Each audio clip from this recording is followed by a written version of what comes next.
We'd like to welcome everybody for another featured presentation from River Street Marketing.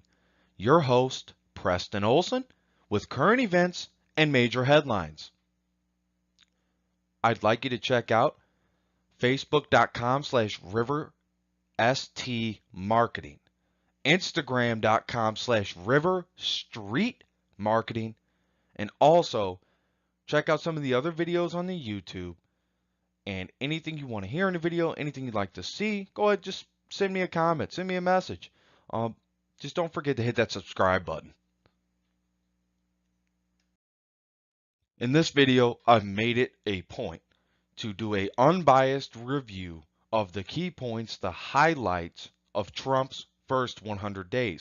We're going to give him an overall grade for the 100 days, but we are going to hit in this video on key points, highlights, executive orders, and things you probably didn't hear about or maybe got overlooked. We're all busy in this world.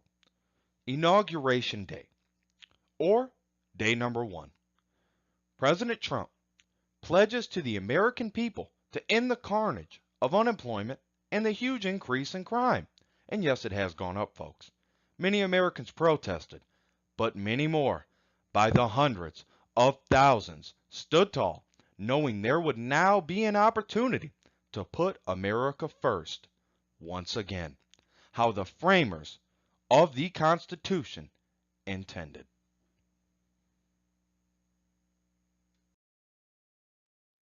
Day number 4. President Trump signs executive order for the reinstatement of the Mexico City policy. Now, you're asking yourself right now, if you don't know, I know a lot of my listeners are really smart, but if you don't know, I will tell you what the Mexico City policy is. It is a global gag rule that bans U.S. funded groups around the world from discussing abortion, a move that was widely expected, but nonetheless to dismay women's rights advocates. This rule, which affects American non-governmental organizations working abroad, is one that incoming presidents have used to signal their position on abortion rights. It was created under President Ronald Reagan in 1984. President Barack Obama had lifted this gag rule in 2009 when he took office. Day number 5. President Trump signs 2 executive orders moving forward with the construction of the Keystone XL and Dakota access pipelines. Now, folks, this was a groundbreaking moment for the Trump administration.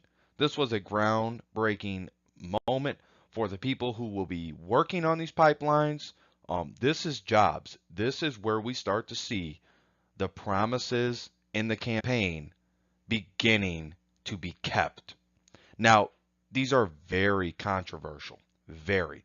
Now, I think we tend to forget in the Obama administration that he was at first for both of these, and after pressure from his own party, people in his own cabinet, he backed off. While oil producers in Canada and North Dakota are expected to benefit from a quicker route for crude oil to U.S. Gulf Coast refineries, a revival of these projects mark a bitter defeat for Native American tribes and climate activists who vowed to fight the decisions through legal action. Now, protesters rallied for months against this $3.8 billion Dakota Access Pipeline. The reason being is it's beneath a lake near Standing Rock 6 Reservation, saying it threatened water resources and sacred Native American sites. So if that is the case, they have a legitimate gripe. That will be handled by the courts.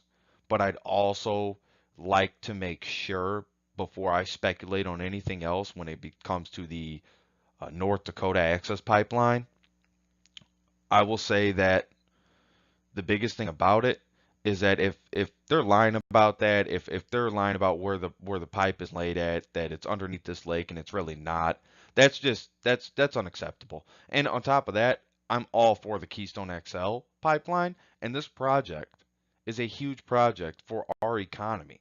Forget a stimulus package. Let's get jobs. Day number 6. President Trump signed directives to build a 2,000-mile-long border wall on the U.S. Mexican border, also stripping funding from sanctuary cities. Folks, this sent shockwaves through our country all the way to Mexico. And I know this because Mexico's president on this day canceled his meeting with President Trump after this announcement and after he had signed these directives. Now, if you're wondering what's going to take place, just keep watching because we will get to that, especially when it comes to this wall, specifically this wall. Day number 11. President Trump issues executive order requiring federal agencies cut 2 existing regulations for every new one created, also including an annual cap on the cost of all new regulations. Again, folks, we're back at keeping promises, and this is exactly that. You at least have to respect that we have a president who is owning his word and owning up to what he said. This is a big deal, especially after 2008 and the financial crisis that hit this country and shook it up. We have to be stricter on the big bankers and the people who handle our world finances. Day 12.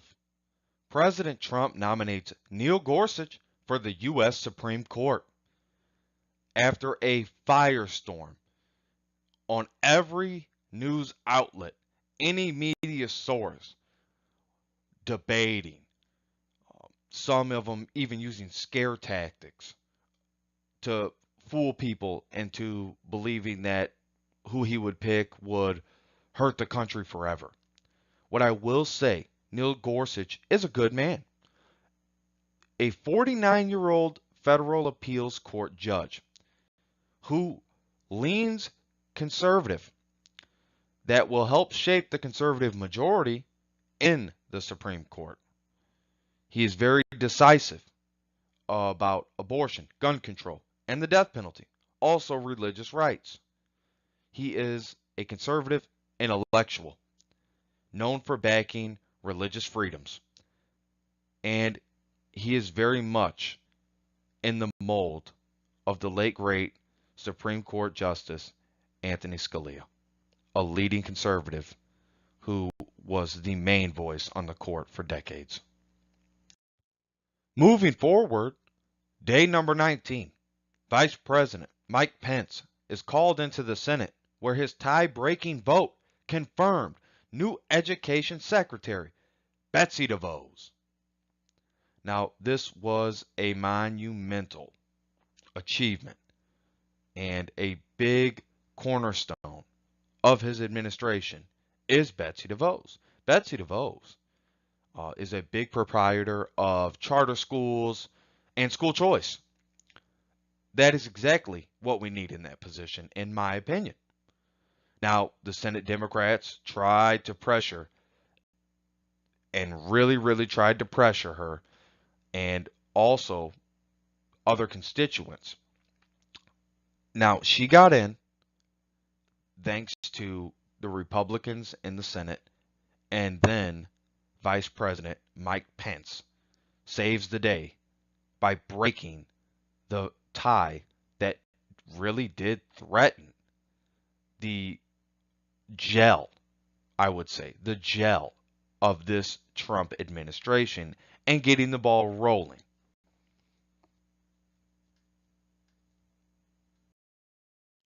Day number 22. President Trump meets with Japanese Prime Minister Shinzo Abe in a historic meeting for the two leaders. Now, a joint U.S.-Japanese statement came out saying that the U.S. commitment to defend Japan through nuclear and conventional military capabilities is unwavering. The statement amounted to a victory for Abe, who came to Washington wanting to develop a sense of trust and friendship with the new U.S. president and send a message that the decades-old alliance is unshakable. What a great thing. A great thing for our country to show that no matter who is in that office, we have resolve and we will back our allies. Day number 23. President Trump makes strong statement directed at North Korea after they tested a new type of medium to long range ballistic missile. Now, folks, I just want to let you know that them doing that and them continuing to act that way, them being North Korea and Kim Jong-un, is only going to throw us into a Cold War. Now, the North Korean state-run KCNA news agency, their state-run media, said that leader Kim Jong-un supervised this test of the Pukgoksong-2, a new type of strategic weapon capable of carrying a nuclear warhead. Trump, quote, and I'm quoting Trump when I say this, obviously North Korea is a big, big problem, and we will deal with that very strongly, end quote. Now, folks, this is not a joke. We're going to move forward, but I also want to let you know it's not the last time you're going to hear about North Korea. 2 days later, now we're at day 25, a quarter through President Trump's 100 days. Now, President Trump meets with Canadian Prime Minister Justin Trudeau. Big fan of Justin Trudeau. Then announces U.S. will be tweaking its trade relationship with Canada. Almost surreal, almost unbelievable, but it did happen, and I will let everybody know, settle down. You might be getting a little nervous in your seat there saying, why are we speaking about changing things with Canada? Well, here, I'll break it down like this. Basically, we have a great relationship with Canada. We have a great trade relationship with Canada. It's time we tweak it. Just like any business, just like any company, just like any entity, private organization, nonprofit, what have you, you constantly have to reinvent yourself. You constantly have to try new things that are pragmatic. And they really have to pan out if you go that route. So I'm hoping the tweaks he makes are going to benefit America and American jobs. And I do believe he did bring up to Trudeau what I got from Reuters. He did bring up to Trudeau that before NAFTA, Americans and Canadians were doing a lot better when it came to job creation. So we're going to leave this at that. And day 25, folks, a big day for America, a big day for American-Canadian relationships. Day number 30, President Trump hits the campaign trail to thank his supporters, most importantly, and deliver to them a barn burner of a speech where, yes, he totes some of his accomplishments so far, which are very great, especially when it came to the pipelines. Those are immaculate. But other than that, I just want to give you this little piece here. Trump filed re-election papers with the Federal Election Commission 5 hours after he was sworn in as president on day one. He does not have an opponent or even a field of Democrats yet trying to vie for a run for their party's presidential nomination. So when you want to talk about someone who's already ahead of the game, you can actually say he's light years ahead of the game. Day number 32. President Trump names Lieutenant General Herbert Raymond McMaster as his new national security advisor. I will say this about the respected Lieutenant General Herbert Raymond McMaster. He is not a yes man. He's known for speaking his mind and challenging his superiors. That's exactly who you need around you if you are the president. Someone who is not going to say yes to every little thing you want to do without some type of rebuttal, debate, or another solution. A perfect fit. Day number 34. President Trump reverses a signature federal initiative of President Obama, overturning transgender people from using the bathroom of their choice in public. I am going to let you, the listener, decide. Feel free to comment how you feel about this. I am not going to speak on this matter because I do not have to. And I will also let you know that I do believe, if I may add one thing to this, that this is a states' right issue, number one. Day number 36. President Trump gives speech at CPAC, good old CPAC, outlining plans to strengthen the military and increase its budget, among other topics. This is what I will say about this. Very importantly, he's looking for a 9% increase to the military's budget, the most in history, the most in the modern day, absolutely. Also, this is a huge spending request that Congress, I believe, will approve because this will just make our military bigger and better and stronger than ever before. And the biggest thing is that we will never have to worry about outdated equipment if they do approve this 9%. Day number 40. President Trump gives primetime address in a joint session of Congress. This is where President Trump comes to Congress with open arms, an open mind, and an open heart.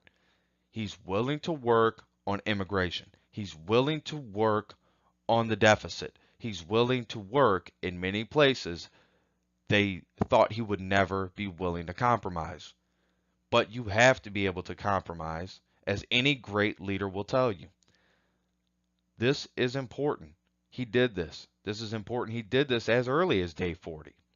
Now, I will also say we emphasize a lot on the good and the bad, but here we really just want to emphasize on the facts. Day number 46. President Trump signs revised executive order banning 6 nations instead of 7 from traveling to the U.S. He signs this executive order basically removing Iraq from the list after the controversial first attempt was blocked in the courts. The new order, this keeps a 90-day ban on travel to the United States by citizens of Iran, Libya, Syria, Somalia, Sudan, and Yemen. It took effect on March 16th, after on February 3rd, his original order was suspended. Haha, you didn't think I'd get to that, and I did. Day number 54. President Trump paid $38 million in taxes in 2005, according to records uncovered by MSNBC. When Rachel Maddow broke this story, she was hoping to catch him up for not paying taxes or not paying his fair share, but she literally looked like she wanted to cry and run out of the studio when she started to read the report. Her face went from smiling to frowning to let's get to the commercial as fast as possible. Day number 57. President Trump meets with German Chancellor Angela Merkel. Now, this was a historic and monumental meeting for the two world leaders. I will say that the two leaders here share different views on trade, on Russia, and on immigration. You can obviously tell by what's happening in Germany's country with the influx of migrants they have coming across the border and not being able to vet any of these people. I will also say watching this, it was a little uncomfortable. There were a lot of things in this press conference that I would say in this joint press conference that you could see that they just really aren't on the same page. But you know what? That's the beautiful thing about the United States, and I'm hoping it's the same in Germany, where we can agree to disagree and always find common ground. And I believe we have a leader in President Trump that can do such said thing. Day number 68. President Trump signs executive order rolling back President Obama era climate change regulations. The beautiful thing about this is even on day number 68, President Trump is still keeping campaign promises. You do not see that in modern day world leaders. This is a promise President Trump made to the coal industry to make sure their jobs do not vanish any more than they already have. And they already have vastly and swiftly. The skeptics, the climate crazies, as I like to call them, call into question the U.S. support for an international deal to fight global warming. But folks, this has nothing to do with an anti-global warming campaign or anti-global warming rhetoric. Climate change is real. The climate's been changing since the beginning of time. To not believe that is frustrating, but President Donald Trump knows for a fact, and he's stated for a fact, climate change is real, and it's been happening for a very long time. Folks, we're going to hit on a very, very sad day number 75. Sad for Syrians, the Syrians who died from this chemical weapon attack by their own president, Bashar Assad, their own leader, Bashar Assad. I don't even feel like it's right to call his name properly. I will say day number 75, President Trump condemns Syrian chemical weapon attack. This killed dozens of Syrians. What a tragedy. A very sad number of events taking place throughout the whole day. And we all on day number 75 were mourning the loss of those Syrians. This is something that touches your heart because you see adults and other younger ones dying from chemical gases, and it really makes you just appreciate where you live. Day number 77. President Trump meets with Chinese President Xi Jinping. I love the name. I'm sorry. Forgive me, anybody, if I'm saying it wrong, but I believe that's how it's pronounced, at least in my American tone. Now, this, I will say, was another historic and monumental meeting. Trump has always done some type of business. President Trump, I should say, has always done some type of business in his life with China.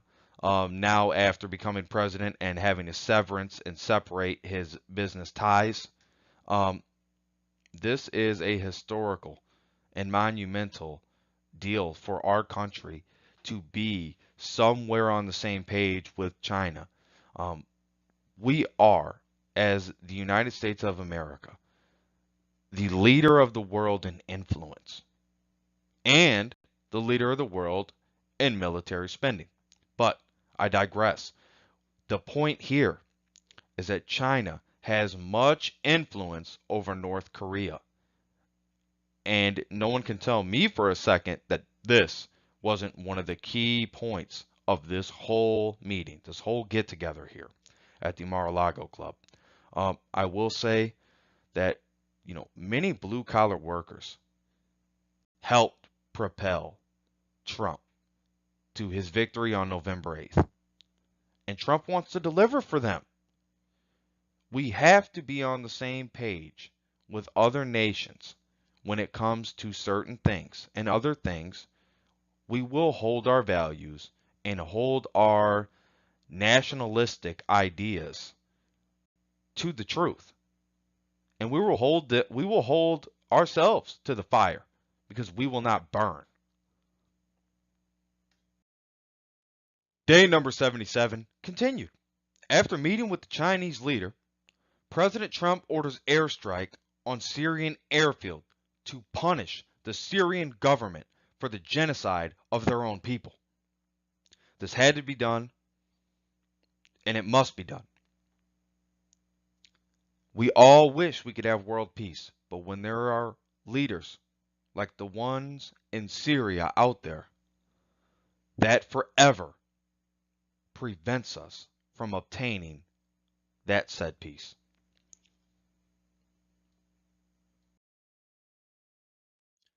Day number 84. The United States drops the mother of all bombs on terrorists in eastern Afghanistan.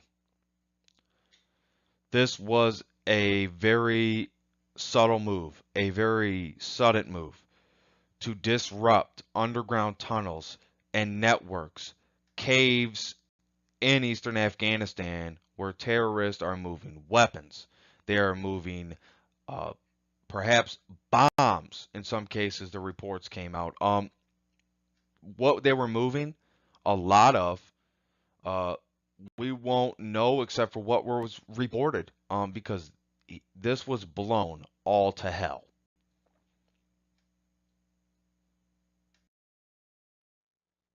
Day number 88. Vice President Mike Pence shows up in South Korea and reminds North Korea not to test President Trump's resolve. I'd also like to comment that Vice President Mike Pence was wearing a very dapper leather jacket. And I'd also like to comment and say that this was a big deal for the vice president to show up. And when he shows up, he shows up. He looks directly at the North Korea side. He looks at the soldiers over there and he points at him and lets them know, hey, you do not want to test America. And more importantly, you do not want to go to a full-scale war. You do not want that. Nobody wants that. When Trump was asked if he had a message for North Korean leader Kim Jong-un on this day, he replied, he's got to behave.